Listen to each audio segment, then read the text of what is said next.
Assalamualaikum warahmatullahi wabarakatuh. Selamat pagi anak-anak, selamat datang di media pembelajaran edukatif bersama kami Usmanto Channel.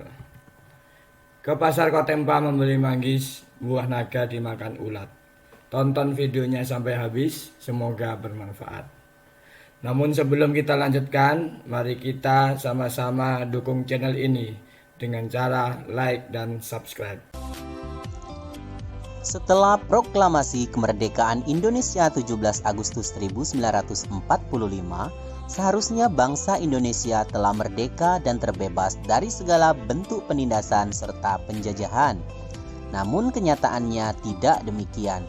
Bangsa Indonesia masih perlu berjuang mempertahankan kemerdekaan Indonesia. Mengapa ya? Setelah proklamasi kemerdekaan Indonesia 17 Agustus 1945, bangsa Indonesia ternyata masih terus berjuang mempertahankan kemerdekaan Indonesia dari gangguan bangsa asing yang datang, seperti dari pemerintahan Belanda. Pasukan Belanda kembali datang ke tanah air. Kedatangan ini disambut dengan berbagai bentuk perlawanan oleh bangsa Indonesia.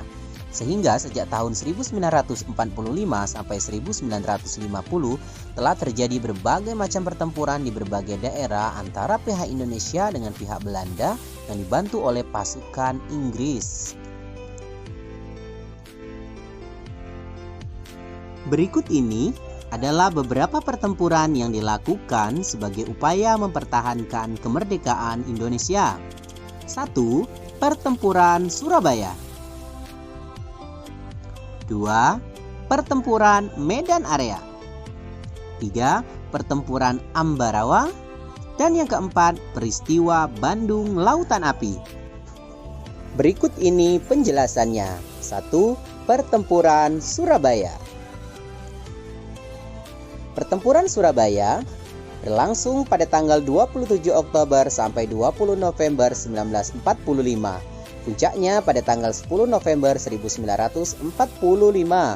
Adapun penyebab pertempuran ini mencapai puncaknya karena Inggris mengeluarkan ultimatum pada tanggal 9 November 1945 yang meminta rakyat Surabaya menyerahkan senjatanya ke tempat-tempat yang telah ditentukan oleh Inggris dan menyerahkan diri dengan mengangkat senjata.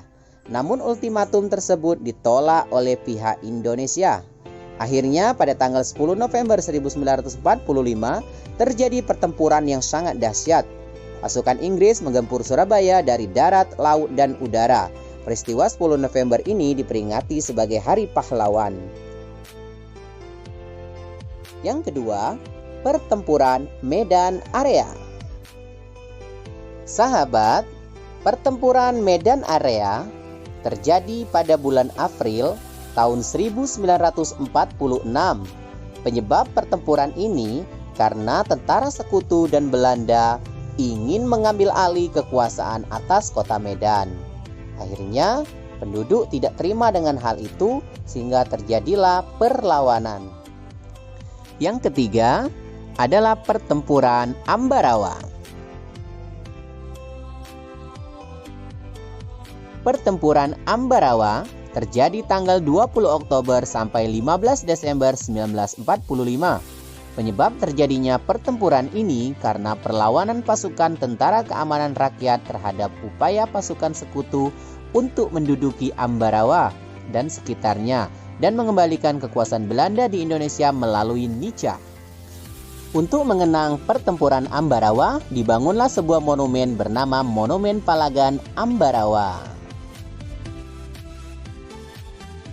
Dan yang keempat adalah peristiwa Bandung Lautan Api. Peristiwa Bandung Lautan Api terjadi pada tanggal 23 Maret tahun 1946. Penyebabnya karena dikeluarkannya ultimatum oleh sekutu yang mengandung perintah untuk mengosongkan bagian utara kota Bandung dari rakyat Indonesia. Ultimatum tersebut mendorong tentara Republik Indonesia untuk melakukan operasi Bumi Hangus Bandung bagian selatan untuk mencegah tentara sekutu dan Nica menggunakan semua fasilitas sebagai markas mereka.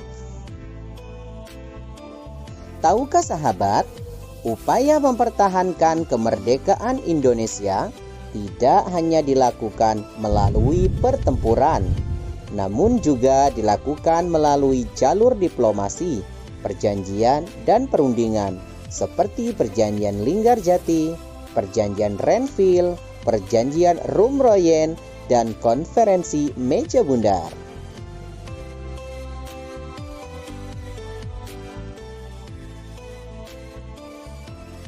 Perjanjian Linggarjati. Perjanjian Linggarjati adalah perundingan antara Indonesia dan Belanda di Linggarjati, Jawa Barat, yang menghasilkan persetujuan mengenai status kemerdekaan Indonesia. Perjanjian tersebut ditandatangani secara sah oleh kedua negara pada 25 Maret 1947. Namun perjanjian tersebut tidak berjalan mulus, sehingga pada tanggal 21 Juli 1947 meletuslah agresi militer Belanda I. Perjanjian Renville. Perjanjian ini dilakukan antara Indonesia dan Belanda. Perjanjian ini ditandatangani pada tanggal 17 Januari 1948 di atas kapal perang Amerika Serikat USS Renville yang berlabuh di pelabuhan Tanjung Priok, Jakarta. Perundingan dimulai pada tanggal 8 Desember 1947. Perundingan ini ditengahi oleh Komisi 3 negara, yaitu Amerika Serikat, Australia, dan Belgia. Delegasi Indonesia dipimpin oleh Amir Syarifuddin, sedangkan delegasi dari Belanda dipimpin oleh R. Abdul Qadir Widjoyo Atmojo.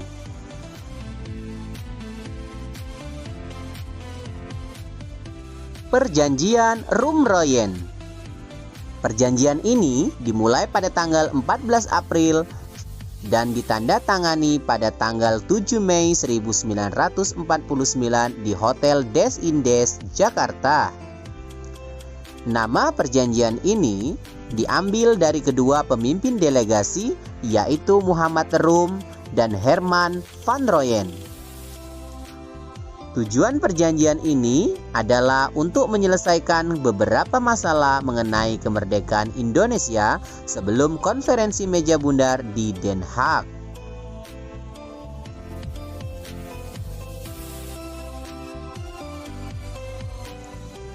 Terakhir, konferensi meja bundar 23 Agustus sampai dengan 2 November 1949. Hasil dari konferensi meja bundar adalah sebagai berikut. 1. Belanda mengakui Republik Indonesia Serikat sebagai negara merdeka dan berdaulat. 2. Status Irian Barat diselesaikan dalam waktu setahun sesudah pengakuan kedaulatan. 3.